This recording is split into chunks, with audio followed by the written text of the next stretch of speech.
देखोगे तो सिर्फ 9 या 10। आज का दिन 56 वैक्सीन है। जैसे 56 भोग चढ़ाया जाता है ना भगवान को, वैसे 56 वैक्सीन है।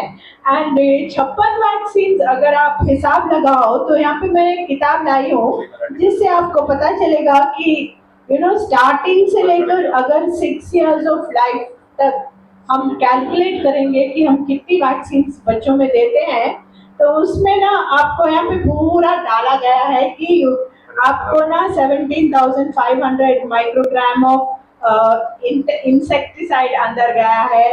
8,700 माइक्रोग्राम एल्यूमिनियम अंदर गया है।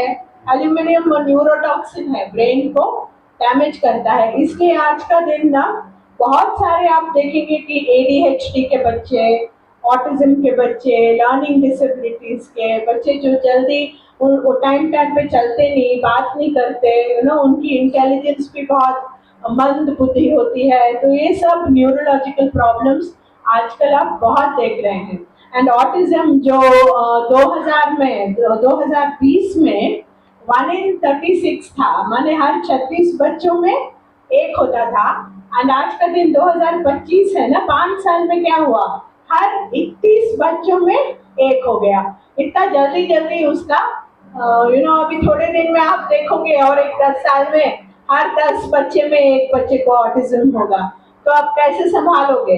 हमारा फ्यूचर क्या है, दुनिया का फ्यूचर, भारत का फ्यूचर क्या है, आपको सोचना पड़ेगा एक बात। एंड दूसरी बात है कि मैं अभी तक जो एक्टिवली क्लिनिकल प्रैक्टिस में हूँ, तो मैं ये बताना चाहूंगी कि एडवर्स इफेक्ट्स जो लोग वैक्सीन लिए, एंड खास करके जो वो लोग जो वैक्सीन लिए जिनको ऑलरेडी कोविड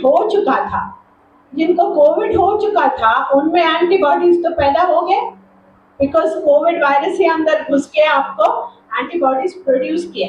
तो आपको फिर से वैक्सीन क्यों देना पड़ा उनको? और एंटीबॉडीज प्रोड्यूस कर बॉडी कितना करेगी, कितना स्टिमुलेट करोगे आप बॉडी को? तो उससे क्या हुआ ना, बॉडी खुद को मारने लगी।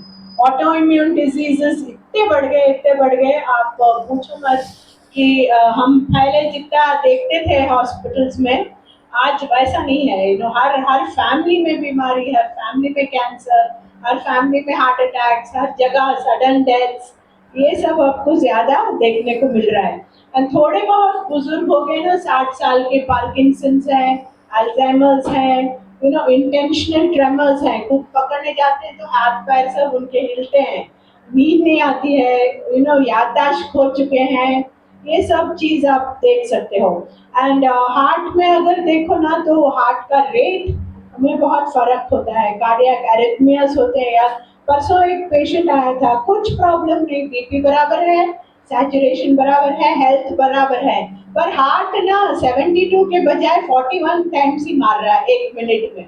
तो सब डर गए, सब बोले उसको पेसमेकर लगाना है, पेसमेकर लगाना है।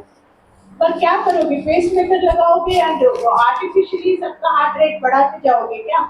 ऐसा हुआ तो वैक्सीन से बहुत सारे प्रॉब्लम्स हुए हैं। एंड ये जो सडन डेथ्स आप देख रहे हैं, वो खास तौर से मायोकार्डाइटिस से होते हैं। मायोकार्डाइटिस माने पूरा हार्ट का मसल ही आपका काम करना बंद कर देता है, वो पंप नहीं करेगा, तो खून का बहाव नहीं होगा।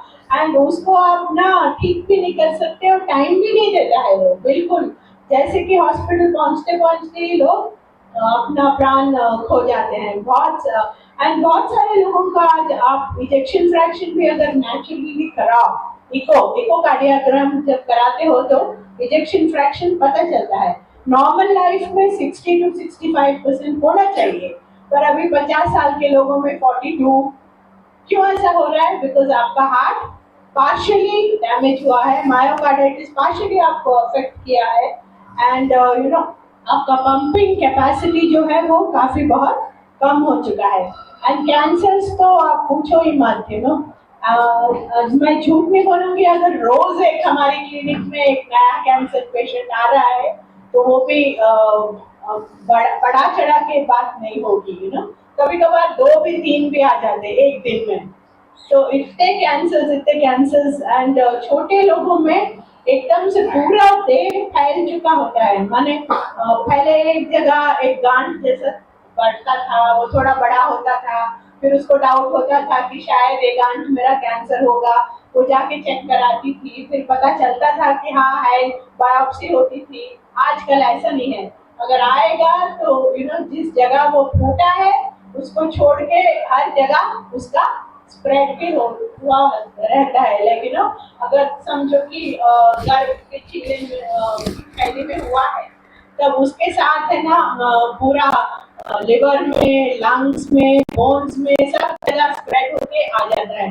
तो उसको एक नाम रख दिया कि टर्बो कैंसर है।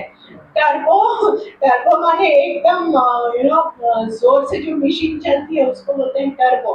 टर्बो जो माइंस वगैरह अभी जो मेट्रो बनाते हैं तो उसमें टर्बो मशीन है, टनल्स खोदती है तो ऐसा हमारा कैंसर भी टर्बो हो गया पूरा एकदम से।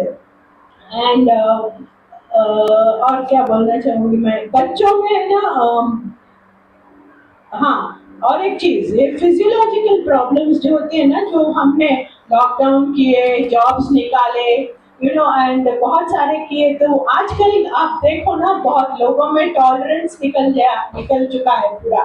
साइकोलॉजिकल प्रॉब्लम्स बहुत देखोगे, suicidal tendencies, lack of interest in life, lack of performance, job losses, ये सब बहुत बहुत बढ़ गया है। एंड एक्चुअली साइकियाट्रिस्ट लोग तो उनकी तो खूब चल रही है बिजनेस, बिकॉज हमने ऐसा कर दिया कि सबको प्रॉब्लम शुरू हो गया है।